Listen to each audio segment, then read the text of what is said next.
Ouf, ça souffle sur Télélé, là, dis donc, on en a pris un petit peu plein les oreilles, plein les yeux. Et c'est dans cette rubrique de duplex aérien qu'on découvrira des espaces peu connus et avec Hélicoptère qui donc nous commentera un petit peu ces paysages et ces événements.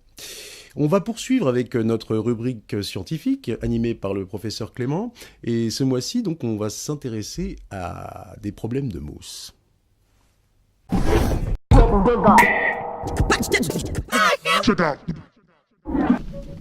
Bonjour, bonsoir, je suis le professeur Clément et tout en visitant mes laboratoires, ce mois-ci, je vais vous parler du fameux phénomène de nucléation.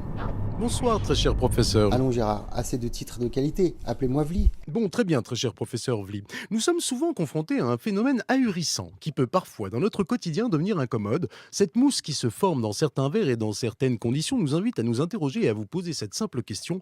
Pourquoi ?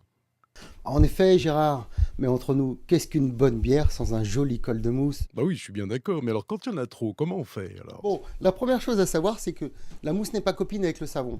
Donc, rincez bien vos verres. Ah mais les miens sont bien En rincés. revanche, en revanche, si votre verre est sale, il peut contenir des poussières ou des microfibres. Ah d'accord.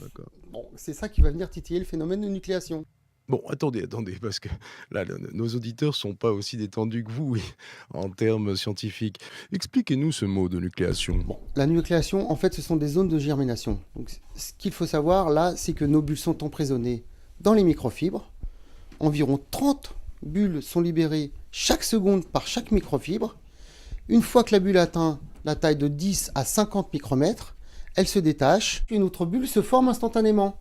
Ensuite, les bulles s'élargissent et accélèrent leur course en captant du CO2. C'est extraordinaire, fabuleux. Alors pourquoi certains verres continuent de mousser malgré tout ? Tout simplement parce que les fabricants de verre laissent les fonds du verre poreux. Là, on prend l'exemple du verre de Chimay, par exemple. Ils ont gravé une fleur de lys, et c'est ça qui va accélérer le phénomène de nucléation, tout simplement.